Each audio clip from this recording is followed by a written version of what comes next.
I'm a native New Yorker. Anybody from the East Coast? Yes. I moved here during the pandemic. It was my midlife crisis. Because I turned 40, and I was like, if I'm gonna die, I want the sun to be out, you know? So I live in Brooklyn, New York, born and raised, and as a native New Yorker, you can't really admit that you like Los Angeles. Like, it goes against our DNA, right? Like, New Yorkers think of LA people like fucking pussies out there hiking, eating quinoa and shit, can't fucking parallel park. And then I moved here during the pandemic. I was outside every day hiking. I was like, oh my God, look at this sun. I wanna hike every day. But now that I've been here a while, I finally understand the difference between New York and Los Angeles. Like, and I think every region in America has something like embedded in it from its like origin that we don't really realize still impacts how we live today, right? Like, New York is really rugged and gritty because New York was about survival, right? When the first settlers got there, they didn't know how to fucking do anything. The Native Americans gave them cornbread, and then they survived the first winter. And then they killed them because they was like, we don't want to share this cornbread.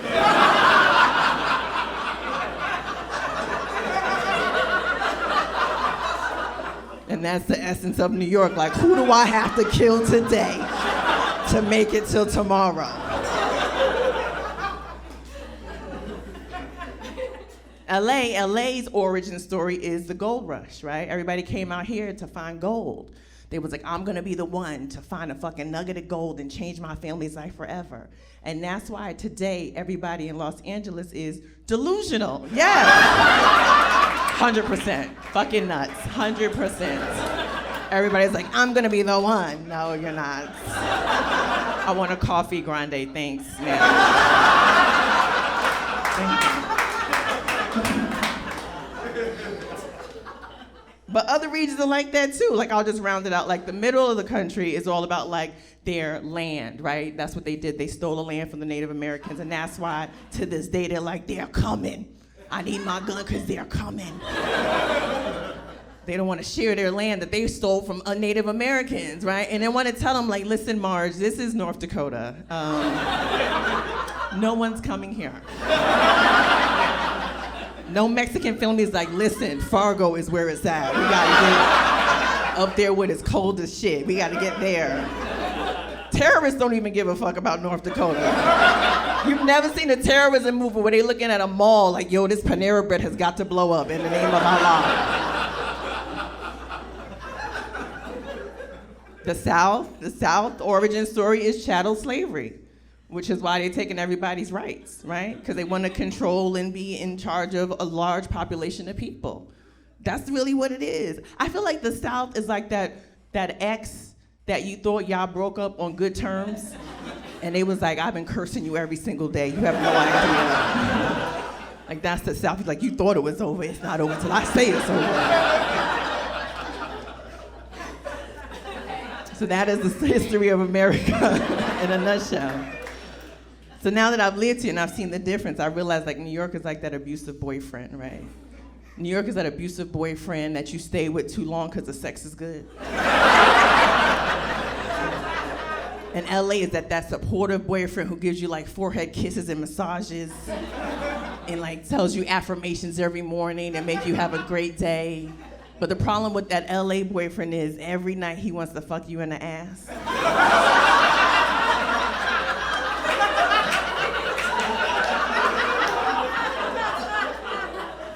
And you let him do it because his dick is little.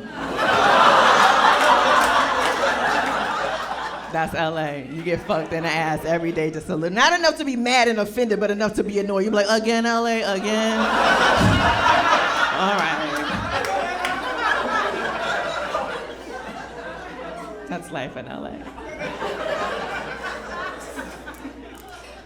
I moved here because I was turning 40. It was my midlife crisis. People don't like to hear that, right? They don't like to hear, like, oh, 40's not old. Yes, the fuck it is. 40 times 2 is 80. Have you met an 80-year-old? They don't want to be here. Did you know that, like, in nursing homes, they have, like, the highest cases of STIs? Because they're like, if I gotta go, I'll go any way I want to go. You can't tell somebody who went through, like, the fucking Great Depression to wear a condom. They be like, listen, I ain't even got no teeth. It is what it is. It is what it is. I don't want to be that old. So I know 40 is like middle of my life. Like if I get to see 80, cool. But the way shit is going now, I mean, listen, 62 is looking good to me. I'm like, 62, I'll be out of here. You know what I'm saying? You know shit is fucked up in America when like, you think to yourself like, yo, I kind of miss ISIS a little bit. Anybody else miss ISIS just a tiny bit? Just a little bit, just a tiny bit, right? Nobody, it's just me? Because you knew what to look for, you know what I'm saying? Like you knew, it's not like every morning there was a little like terrorism chart. Remember there was like orange leg? Like we don't get that chart no more. It wouldn't even be no different like orange, red, and green. It'd just be like all white. That would be the terror notice of the day. I don't know what white people to trust no more. That's how scary it is. You understand? Like this, my life every day is a fucking horror movie now.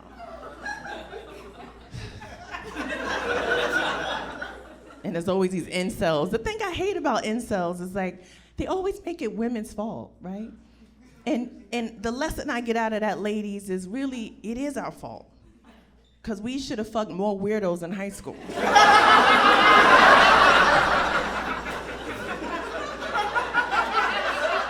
That's the only thing I can take out of the news, right? They're like, Timothy killed 14 people. No one ever let him smell their pussy. You be like, God damn it, I should have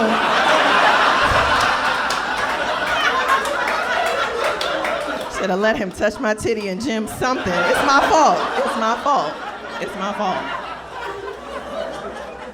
Every woman in here right now can think back to a weird dude in high school, like, I should have let him sniff my butt. I should have let him. Wouldn't be fucking collecting samurai swords if I let him flick my nipple once. That's the pressure we gotta put on ourselves as ladies. Isn't that some bullshit? They blame us for everything. Even you look at like virgin sacrifices, right? They were sacrificing virgins so the fucking rain would come. Like that's some heavy shit. How you blaming me because the fucking rain ain't coming down? And if I was back there in those days, I'd be like, listen, I don't want to be a virgin no more. Pull your dicks out. Let's go. Fuck these crops. Fuck these crops. I want to live. I want to live. It's a lot of pressure to put on women. That's stupid. I hate it. Everything that's going on in the world today, I want to leave with a very important message, which is violence is the answer. I just want us to be very clear on that. Violence is always the answer. Y'all know that, right? You understand that? Because once someone's violent, you have to be violent back. You get what I'm saying? Like, understand this. America would not be America without violence. If the Boston people didn't throw the fucking Lipton tea bags in the river, we'd be all talking with Cockney and fucked up teeth and universal health care right now. Is he British? Did you tap him because he's British? Yeah. He was like, look, she's talking about you. Talking about how we beat your fucking ass. Violence is the answer. I hate when people like violence. It is the answer. It is always the answer. I don't know what world we think we believe in. Everything that we have acquired in human history is because of violence. It's new age bullshit to think otherwise. Like, if you don't think violence is the answer, that's like saying all Adolf Hitler needed was a hug.